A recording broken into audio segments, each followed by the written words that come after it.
నా వెంటినారు దెబ్బ తగిలినా నువ్వు ఇంత వేగంగా తేరుకున్నావా? వేరొకరు గెలుచుకున్న స్త్రీని నేను వివాహం చేసుకోలేను.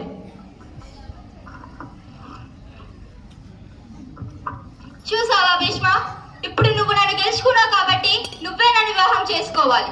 నీ బ్రహ్మచర్యాన్ని వదిలిపెట్టాలి, లేదా నీ గురువు పరశురామునితో యుద్ధం చేయాలి.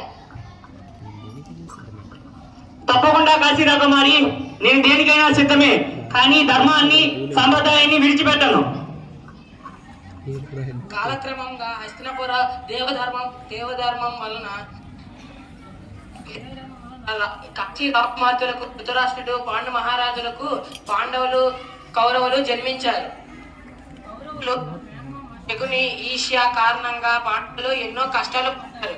ద్రౌపది అవమానం కారణంగా మహాభారత యుద్ధం మొదలైంది. కౌరవ సైన్యానికి అధ్యక్షుడిగా భీష్ముడు, అర్జునుడి రథసారథిగా కృష్ణుడు.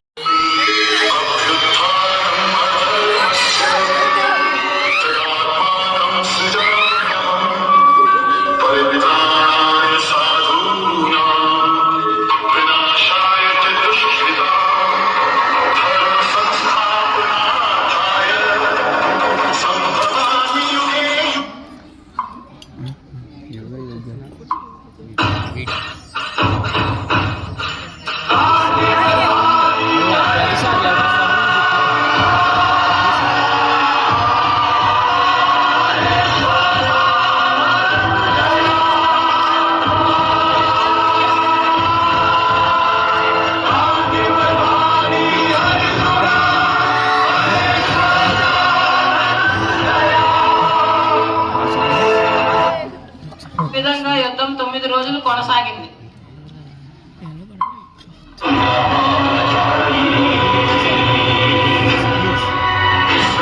నేను వధించగలను పితామహ, నా కోపాన్ని పెంచే సాహసం మీరు చెయ్యకండి. అగ్నిలో పడి దగ్ధం కాని వస్తువు ఏదీ లేదు. మిమ్మల్ని నేను ఇప్పుడు వధిస్తాను.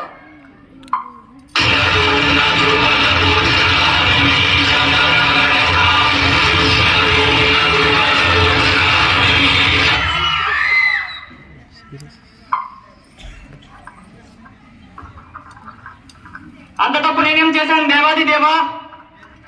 మీరు ఏ తప్పు చేయలేదు. అజ్ఞానం కారణంగా సంప్రదాయాలనే ధర్మాలుగా భావిస్తారు. మీరు ధర్మంలో సంప్రదాయం ఉంది. ధర్మం సంప్రదాయంలో ఒక భాగం మాత్రమే. కనుక మీరు అధర్మాన్ని సాయం మాని మీ ప్రాణత్యాగం చేయండి. తప్పకుండా వాసుదేవా, కానీ నా మృత్యు కారణ పుత్రురాలైన అంబాదేవి సెకండ్గా జన్మించింది. ఆవిడ నా ముందు వచ్చేంత వరకు నా అస్త్రాలు నేను వదలను. అంతకంటే నా మరణాన్ని నా దగ్గరికి కూడా నానివ్వను. యుద్ధంలో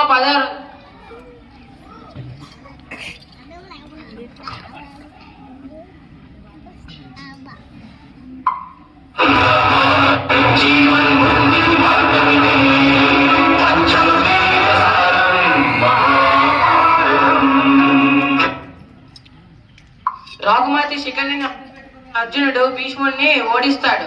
అది చూసి దుర్యోధనుడు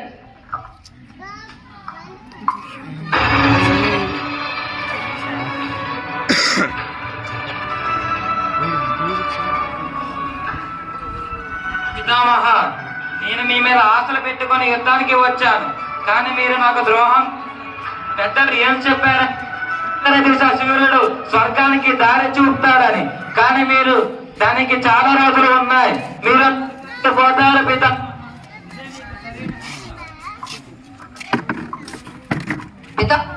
మీకు ప్రచండ మరణం వరం ఉంది కదా, మీరు స్వర్గానికి వెళ్ళే అతిథిని భీష్మ ఏకాదశిగా సుప్రసిద్ధం. ఈ కథను విని చూసిన జనులందరికీ శుభం కలుగుగాక.